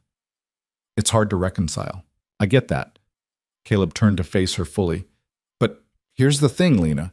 Those people who told you that, they were wrong. And I can't undo the damage they did. I can't make you wake up tomorrow and suddenly love yourself. But I can be here. I can show up every day and remind you that you're worth something, that you matter. And maybe, eventually, you'll start to believe it." Lena felt tears prick her eyes. "What if I never believe it? What if I'm always going to struggle with this?" "Then I'll struggle with you." His hand found hers in the darkness. "I'm not asking for perfection, Lena. I'm just asking for you." The simplicity of it broke something open in her chest. She leaned into him, letting her head rest on his shoulder. "I want to believe you," she whispered. "I want to so badly." "Then start small. Believe me today. We'll worry about tomorrow when it comes." Lena closed her eyes, breathing him in. "Okay. Today I believe you. That's all I need. They sat there as night deepened around them, holding hands in a barn that smelled like hay and hope. And Lena let herself imagine a future where she was loved, where she was chosen, where she was enough. It felt impossible. It felt terrifying. It felt like the beginning of something real. The days that followed felt different. Not perfect. Nothing about ranch life was ever perfect, but warmer somehow. Like someone had turned up a lamp Lena hadn't realized was dimmed. She still woke before dawn, still cooked 3 meals a day for 20 hungry men, still scrubbed pots until her hands were raw and fell into bed exhausted every night. But now there were moments scattered throughout the day that made everything else bearable. Caleb showing up in the kitchen with wildflowers he'd picked on his morning ride, looking embarrassed as he handed them over. They were just growing there, he'd mumbled. Seemed stupid to leave them. Lena had put them in a mason jar on the windowsill, and every time she looked at them, something warm bloomed in her chest. Or the way he'd started lingering after meals, finding excuses to stay. Helping her wash dishes even though he had 100 other things to do. Standing close enough that their shoulders brushed. Small touches that felt monumental. "You don't have to do this," Lena said one evening, elbow deep in soapy water. "Do what?" "Help. You're the boss. You've got work." Caleb dried a plate slowly, deliberately. "Maybe I want to be here." "Why?" He looked at her, and the expression on his face made her heart stutter. "You really have to ask?" Lena felt heat creep up her neck. She focused on scrubbing a pot that was already clean. I don't want you to feel obligated." "Obligated?" Caleb set down the plate and turned to face her fully. "You think I'm here out of obligation?" "I don't know, maybe." He caught her chin gently, making her look at him. His thumb was still damp from dishwater. "I'm here because I want to be. Because spending time with you is the best part of my day. Because I like the way you hum when you're kneading bread, and the way you talk to yourself when you're figuring out a recipe, and the way you look at me when you think I'm not watching." Lena's breath caught. "Caleb, I'm not going anywhere, Lena. The sooner you accept that, the easier this gets." He kissed her then, soft and sweet, tasting like coffee and something uniquely him. When he pulled away, Lena was dizzy. "Finish the dishes," he said, smiling. "I'll put them away." It was such a mundane thing, so ordinary, but it felt like everything. The men noticed the shift too. They started teasing Caleb good-naturedly, something Lena had never seen before. "Boss is smiling," Dutch observed one morning. "That's new." "Maybe he's just in a good mood," Tommy offered innocently. "Yeah, real good mood," Jorge grinned. "Wonder why?" Caleb's ears went red, but he didn't deny it, just drank his coffee and ignored their laughter. Later, Dutch pulled Lena aside. "You're good for him, you know. Haven't seen him this relaxed in years." "I'm not doing anything special." "That's where you're wrong." Dutch's expression went serious. "Caleb's been carrying this place on his back since his father died. Never takes a break. Never lets himself want anything beyond keeping the ranch running. But you? You make him remember there's more to life than work." Lena didn't know what to say to that, so she just nodded, throat tight. But things weren't all easy. There were still moments when doubt crept in. When Lena caught her reflection in a window and wondered what Caleb saw in her. When she overheard fragments of conversation that made her question everything. Like the afternoon she was in the storage room, organizing supplies, when 2 of the newer hands walked past outside. "I don't get it," one of them said. "Why her? Boss likes what he likes, I guess. But she's so... look at her. Maybe he feels sorry for her." The words hit like a fist to the gut. Lena stood frozen in the storage room, sacks of flour blurring in front of her eyes. Maybe he feels sorry for her. Was that it? Was this whole thing just Caleb's misguided attempt at charity, making the fat girl feel special because he was too kind to do otherwise? She spent the rest of the day quiet, withdrawn. The men noticed but didn't comment. When Caleb came in for dinner, she avoided his eyes. "Lena?" He caught her arm as she passed. "What's wrong?" "Nothing. I'm fine." "You're not fine. Talk to me." But she couldn't. The words were stuck in her throat, tangled up with years of insecurity and self-doubt. So she just pulled away and went back to serving food, ignoring the hurt that flashed across his face. That night, she was scrubbing the stove when Caleb appeared in the doorway. She hadn't heard him come in. "You've been avoiding me all day," he said quietly. "I've been working." "Lena." She kept scrubbing. What do you want me to say, Caleb? The truth. What's going on in your head? The question broke something loose. Lena threw down the rag and turned to face him. Do you feel sorry for me? Caleb blinked. What? Is that what this is? You feeling sorry for the fat girl nobody wants, trying to make me feel better about myself? Where's this coming from? Answer the question. Caleb crossed the kitchen in 3 strides. He looked angry now, jaw tight.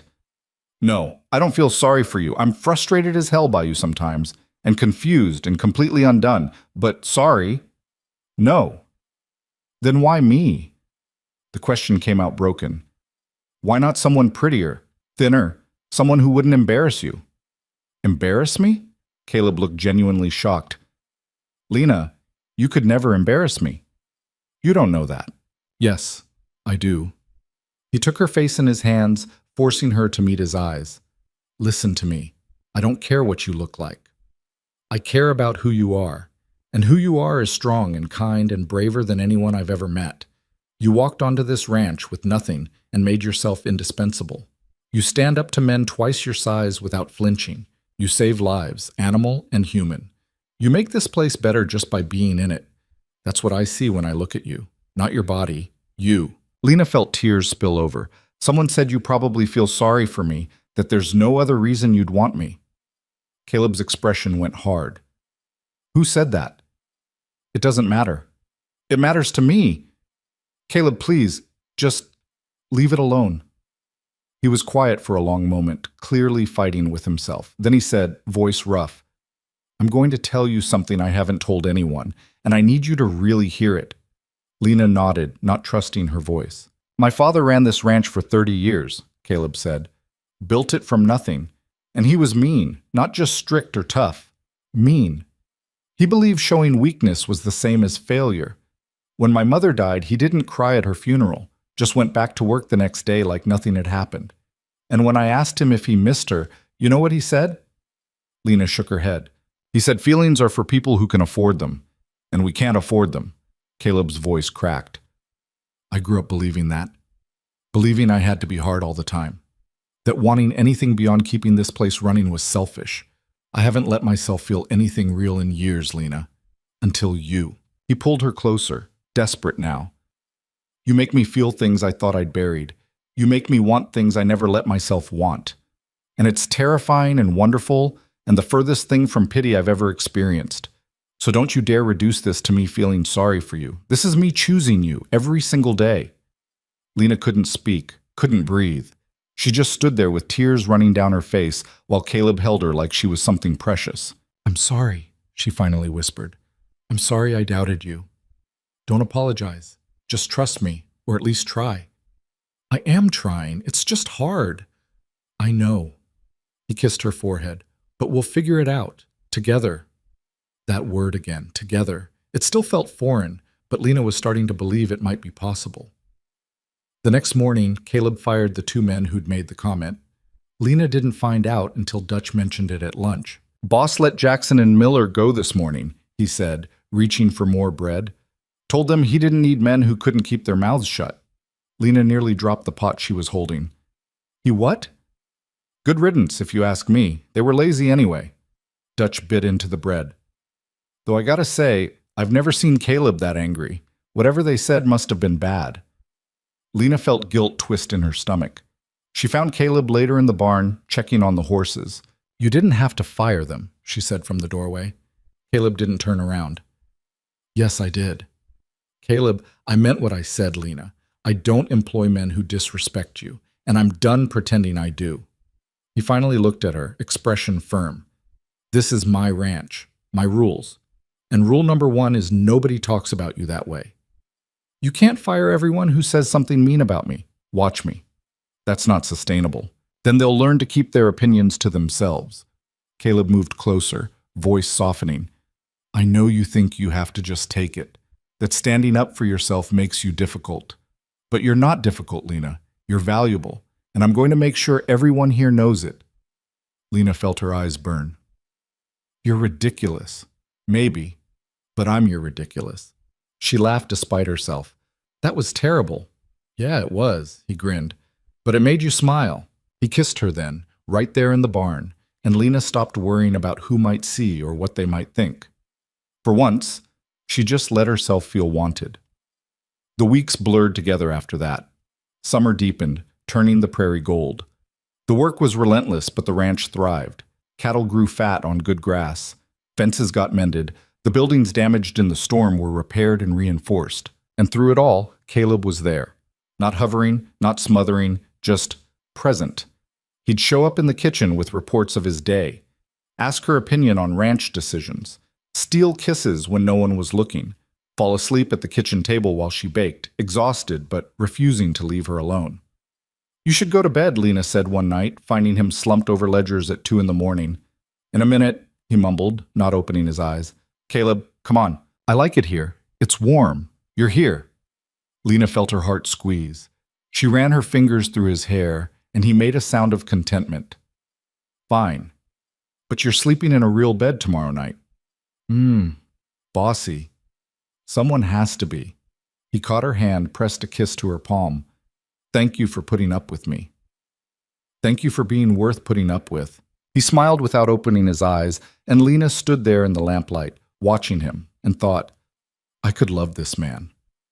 I think I already do. The realization should have terrified her. Instead, it felt inevitable, like something that had been building since the moment he'd walked into her old cabin and offered her a chance at something more.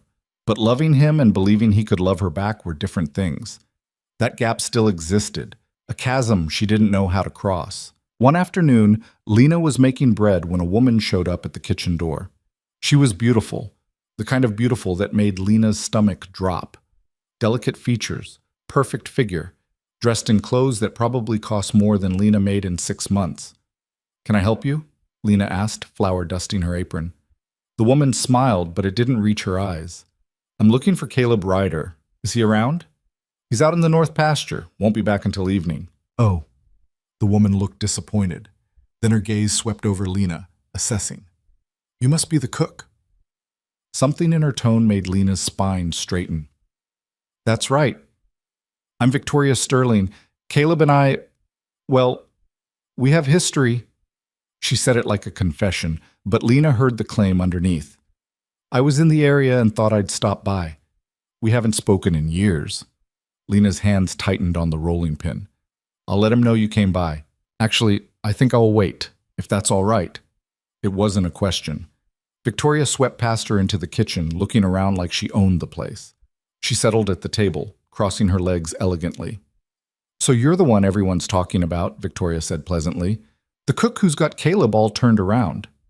"I don't know what you mean." "Oh, come on. Everyone in 3 counties knows Caleb Ryder's finally taken an interest in someone. I had to see for myself." Her smile sharpened. "Though I'll admit, you're not what I expected." Lena forced herself to keep kneading bread. "And what did you expect?" "Someone more, I don't know, refined, I suppose. Caleb always had particular tastes." The words were designed to cut, and they did.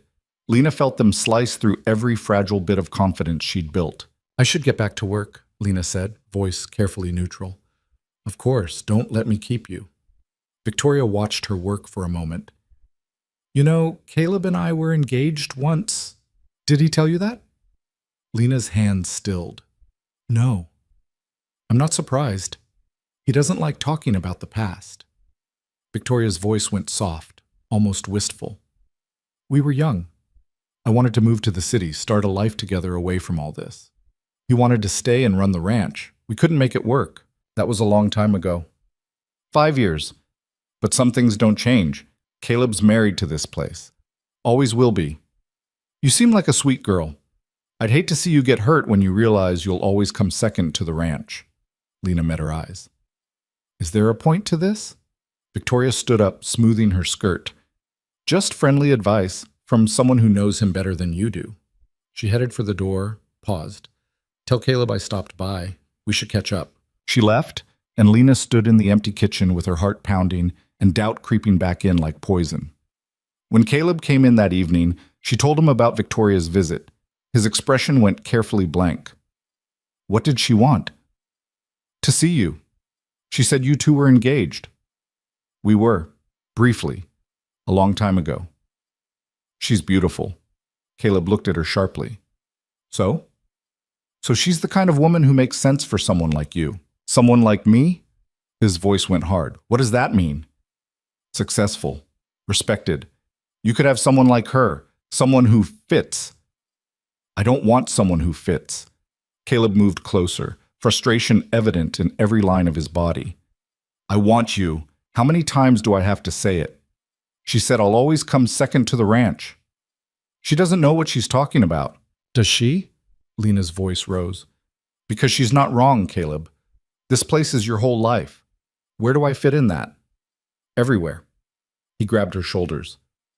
You fit everywhere. You're not competing with the ranch, Lena. You're part of it. You make it better. You make me better. But what happens when you realize you could have someone easier? Someone who doesn't come with all this baggage? I don't want easier. The words exploded out of him. I want you. Complicated and difficult and so damn stubborn I want to shake you sometimes. I want your insecurity and your strength and the way you fight me on everything because you don't trust good things when they happen to you.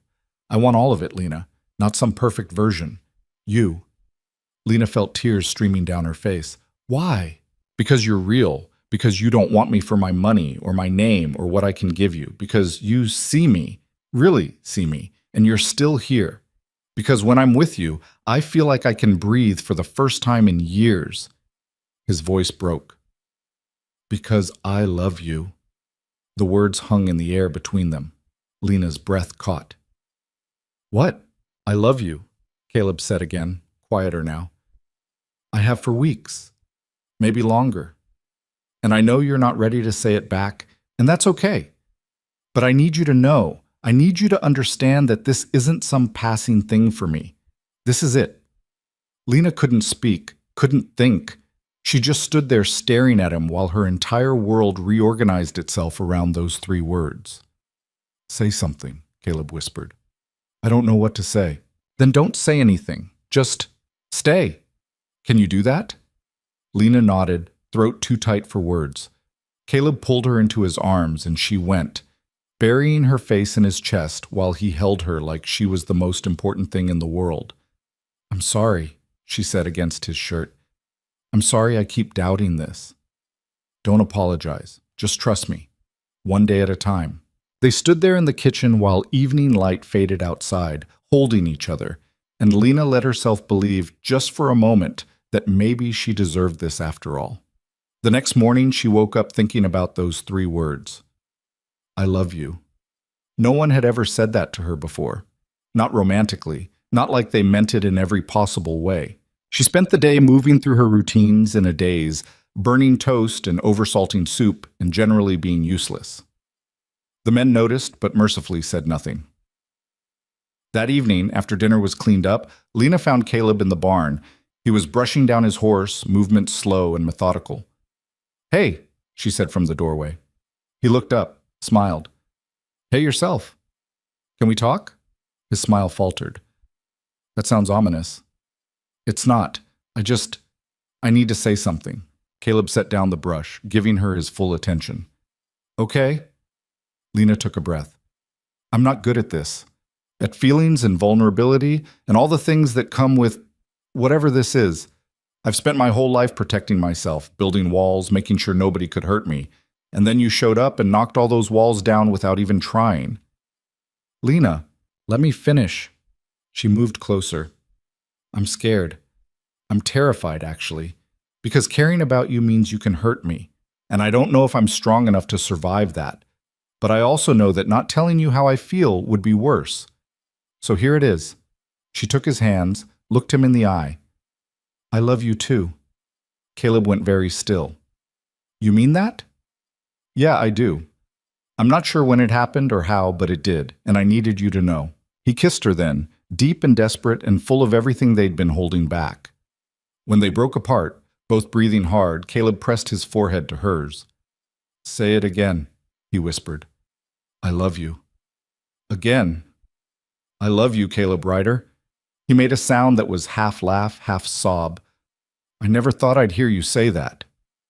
Neither did I. They stood there in the barn, holding each other while horses stamped and crickets sang outside, and Lena felt something settle inside her, Like a piece she'd been missing had finally clicked into place.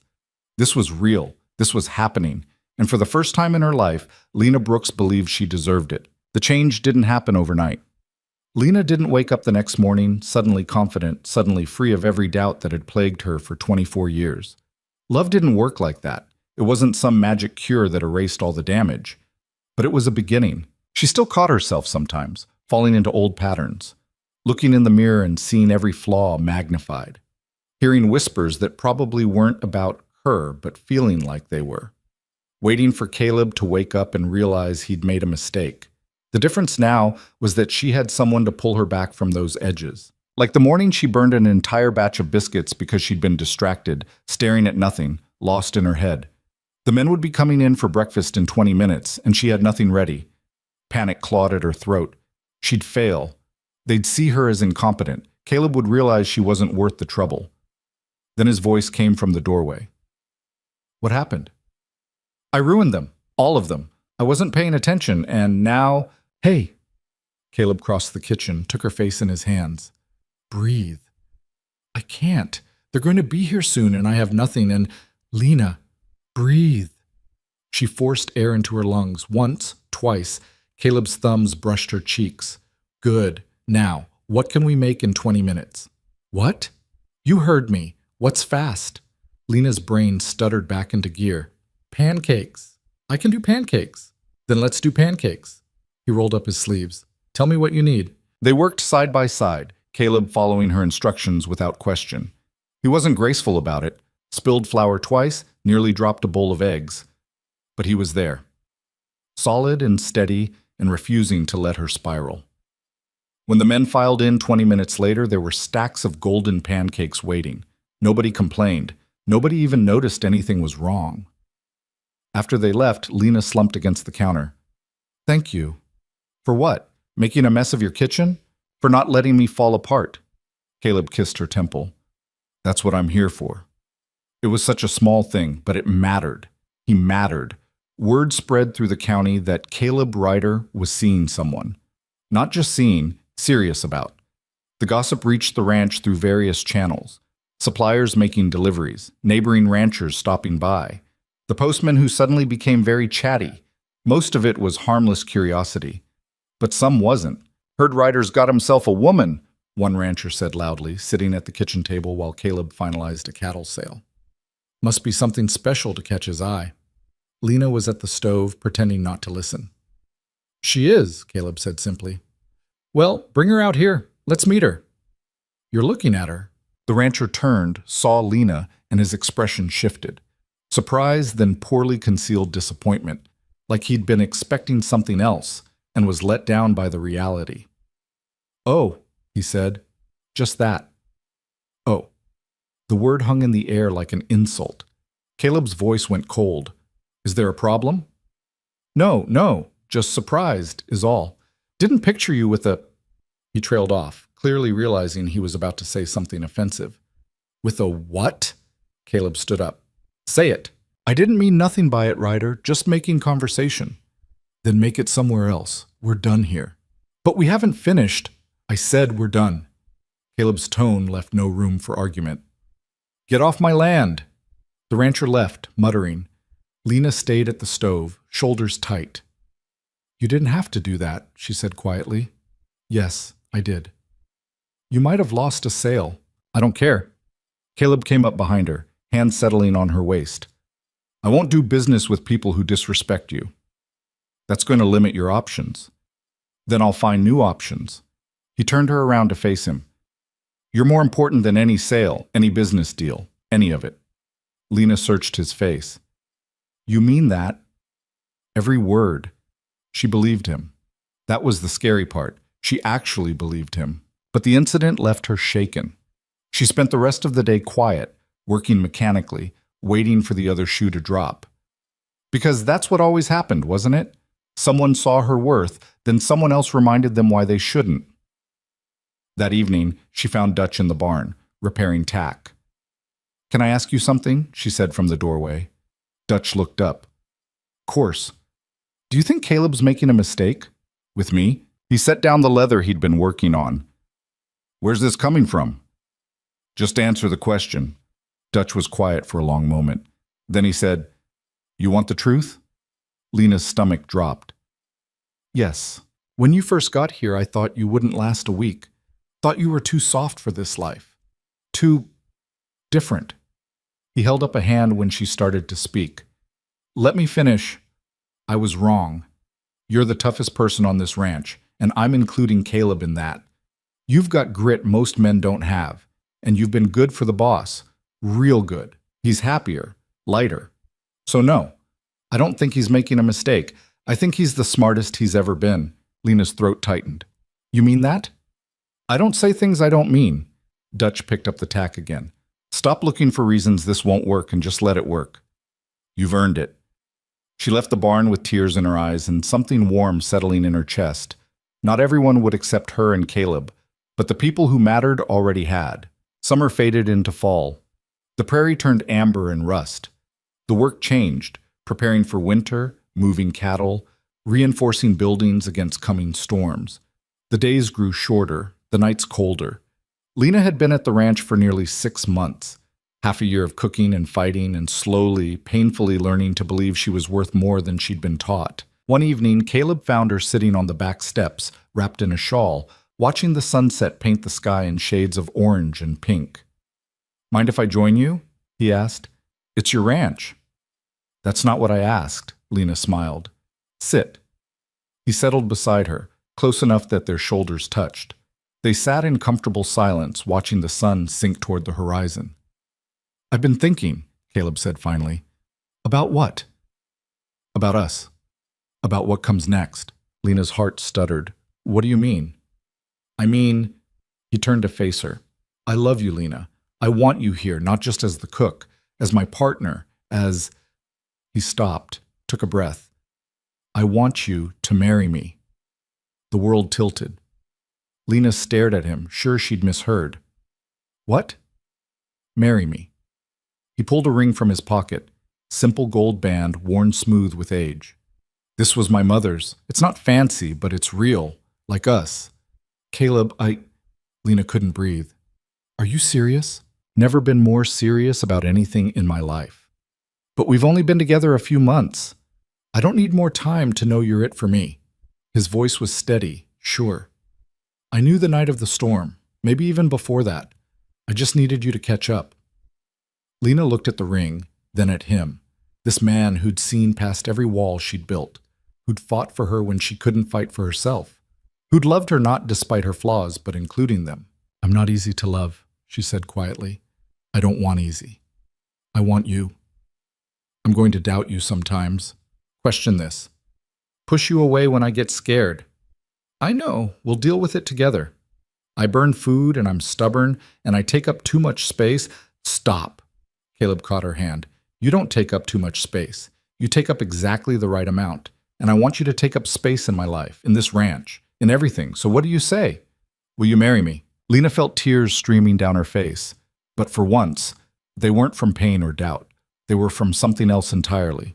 Something that felt like hope. Yes, she whispered. Yes, I'll marry you. Caleb's face broke into the biggest smile she'd ever seen. He slipped the ring onto her finger. It fit perfectly, like it had been waiting for her, and kissed her until they were both breathless. You sure about this?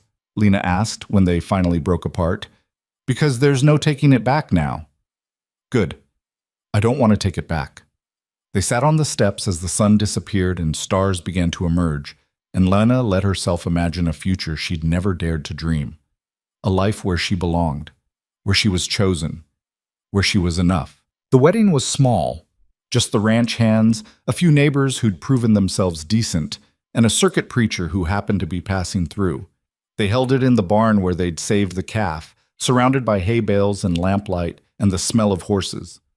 Lena wore a simple dress that Dutch's sister had sewn for her. Nothing fancy, but it fit well and made her feel almost pretty. Tommy picked wildflowers and stuck them everywhere. Jorge played fiddle, badly but enthusiastically. When Caleb saw her walking toward him, his eyes went bright with unshed tears. You look beautiful, he said when she reached him. You're biased. Damn right I am. The preacher kept it short, basic vows, nothing flowery, When it came time for Caleb to say I do, his voice was strong and clear. When it was Lena's turn, she hesitated, just for a second. Old fears rising up one last time, whispering that she didn't deserve this, that it couldn't last, that she was making a mistake. Then she looked at Caleb, at the man who'd never wavered, who'd chosen her every single day, and she said, I do. The kiss that followed was gentle and sweet and full of promise. The men cheered. Dutch actually smiled, wide and genuine. Tommy whistled so loud Lena's ears rang. And Lena Brooks, now Lena Ryder, felt something she'd never felt before. She felt worthy. The celebration lasted into the night. Someone brought out whiskey. Jorge's fiddle got louder. Men danced badly and laughed harder. It was chaotic and imperfect and exactly right. Later, when everyone had finally gone to bed, Caleb and Lena stood in the kitchen, her kitchen, their kitchen, and looked at each other. We did it, Lena said. We did. I'm terrified. Me too. She laughed. What are we scared of? Screwing this up, probably. Caleb pulled her close. But we'll screw it up together, and that's what matters.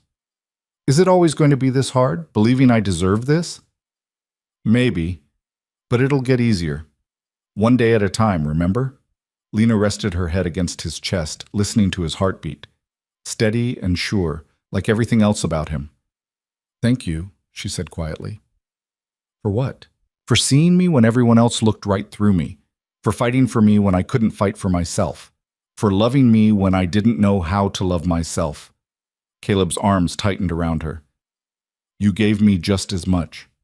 You made this place a home again. You reminded me there's more to life than work. You taught me how to feel again.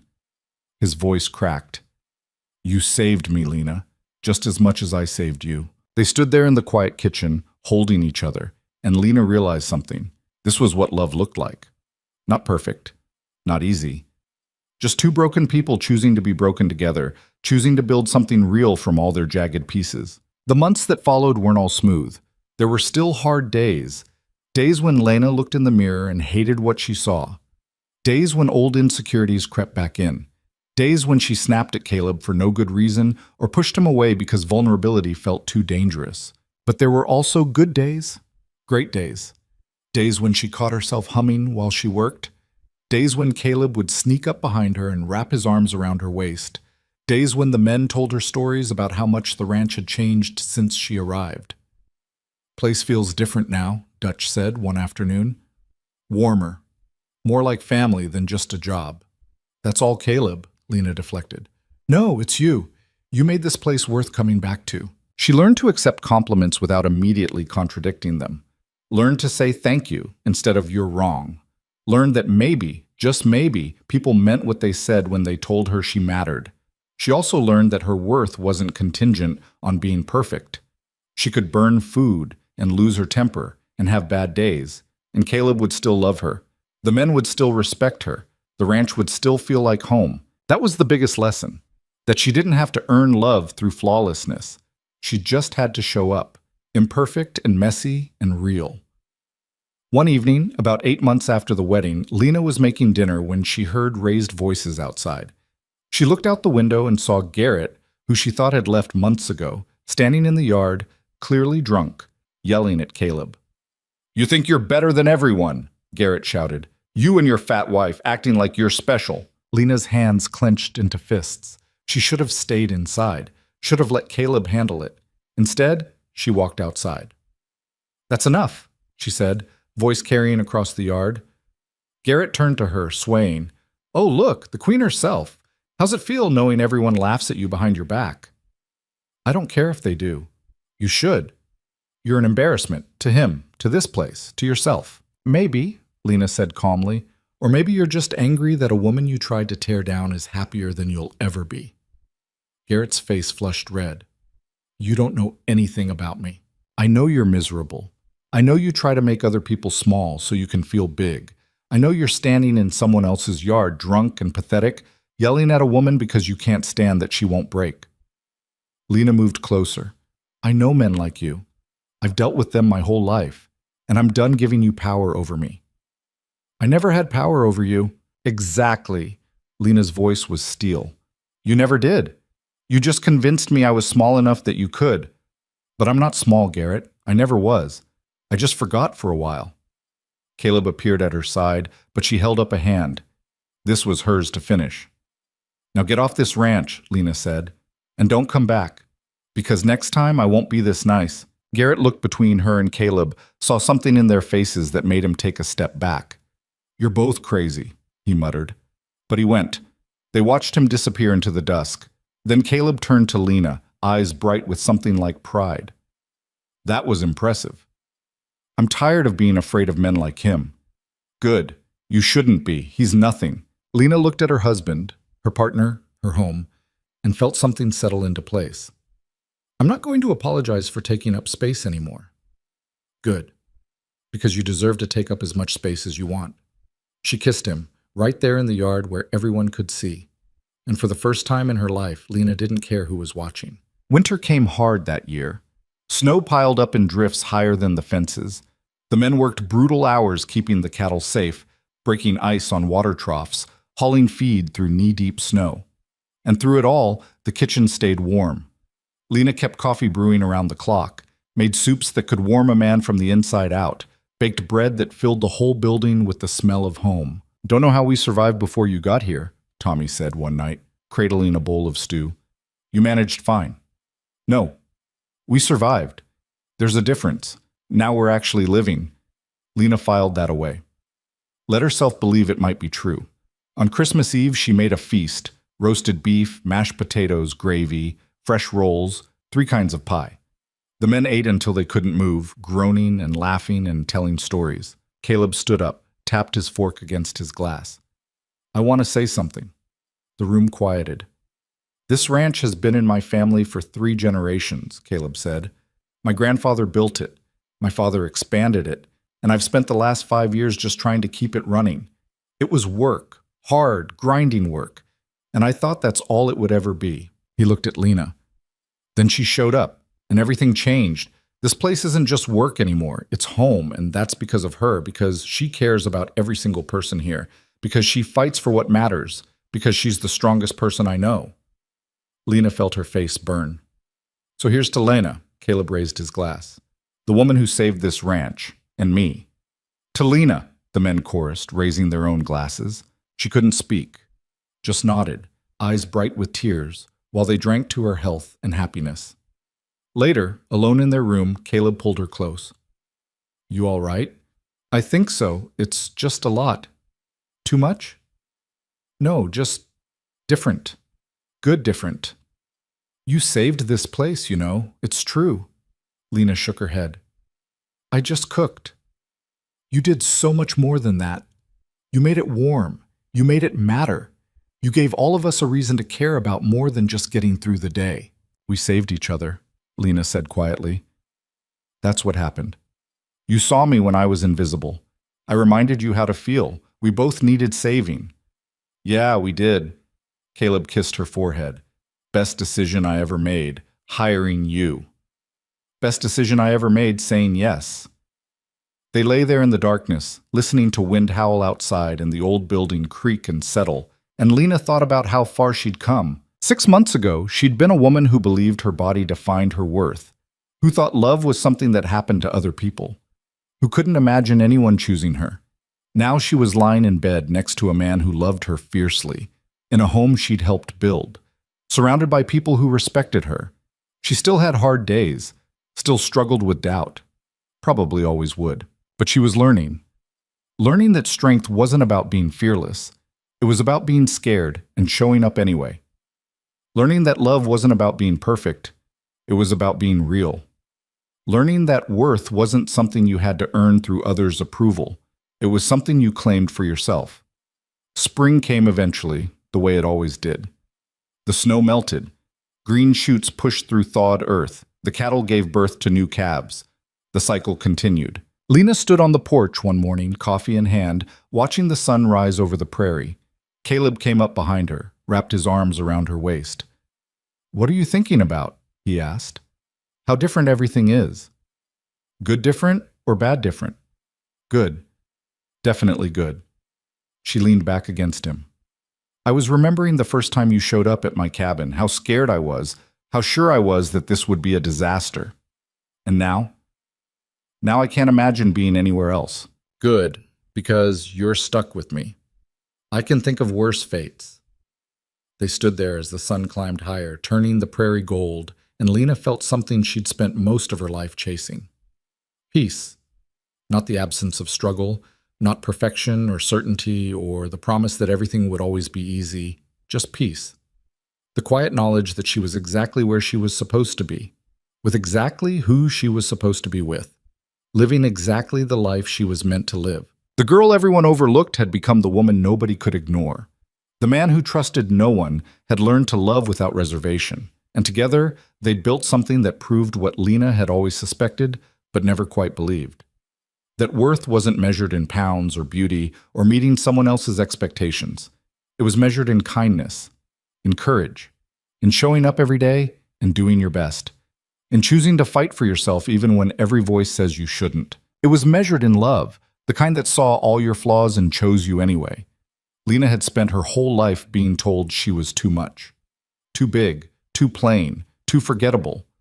But she wasn't too much. She was exactly enough. And she'd finally found people who understood that. The ranch thrived under their partnership. Word spread that the Triple R was the best place to work in 3 counties. Men lined up for jobs because they'd heard about the cook who made real food and the boss who treated people right.